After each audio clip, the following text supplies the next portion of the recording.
All right, Irvin Muchnick has tackled some subject. His new book, Chris and Nancy, the true story of the Benoit murder-suicide. It details a horrific incident 2 years ago when the WWE superstar wrestler Chris Benoit took the lives of his wife and 7-year-old son and then took his own life. The book describes how the World Wrestling Entertainment Division published contradictory and misleading timelines about what really happened to Chris Benoit.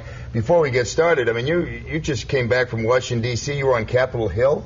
Well, yes, at the Supreme Court a week ago today was the oral argument in a case called Reed Elsevier versus Muchnick, which I would describe as the ultimate steel cage match for freelance writers' rights. Now, I'm not going to tell the justices how to rule, just read the law, but I want them to know that I do know people. Okay, so good for you. Okay, Phil, right back from D.C., Capitol Hill. A book like this, I mean, probably nobody wants to help you, and by that I mean when you're talking to people like Vince McMahon and his company, they try and shell you aside, huh?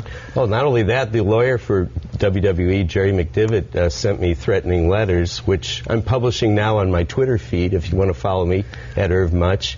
I had to file Freedom of Information Act requests. I had to go to the courthouse steps in Connecticut to get certain police records. Can I just call you at home, or do I have to Twitter to communicate with you? Or huh? Twitter, blog. You're too old to be Twittering. No. Use the phone. No? Skype. Okay. Skype. All right. Hey, to get heavy, I mean, this is a very, very serious. This guy you think it was steroids that caused him to go off like this, Benoit? Well, I call it a cocktail of death, so there's no one thing that you can really pin it on, but certainly the drugs he took addled his mind.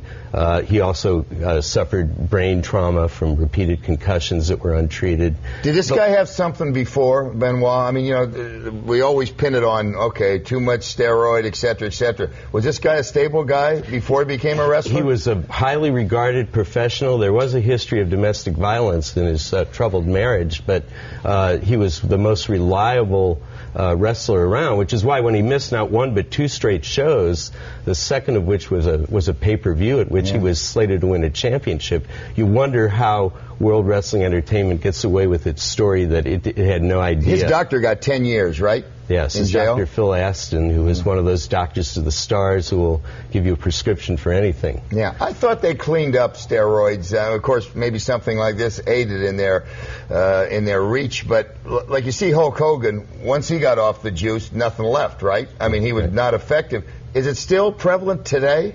Oh, yeah. The World Wrestling Entertainment has what they call a wellness program, which is kind of a joke because they administer it, they make the decisions. What wrestling needs, whether you call it sport entertainment, sports entertainment, they need an independent authority, whether it's an athletic commission or something else, really testing these guys. Chris and Nancy Benoit were the 10th and 11th of 21 wrestling personalities who died in the year 2007 before their 50th birthdays. Not to be funny here, but you don't strike me as a former wrestler. How'd you get so deep into this? Huh? Well, my uncle Sam Muchnick was the longtime president of the National Wrestling Alliance, was sort of the Pete Rozelle of wrestling in an era before cable TV. Yeah. I'm a fan. I like my uninterrupted junk entertainment just like anybody else, but I think we should come to terms with the human toll for that entertainment, which is really out of control. What'd you say? None of your friends got off on this book? They thought it was too heavy? Well, I think people appreciate the work that went behind it, but it's a tough story to tell, but it's one that had to be told. All right, Chris and Nancy, the true story of the Benoit murder-suicide. Irv Muchnick. Thanks, Irv, and good luck. Thank you, Gary. All right.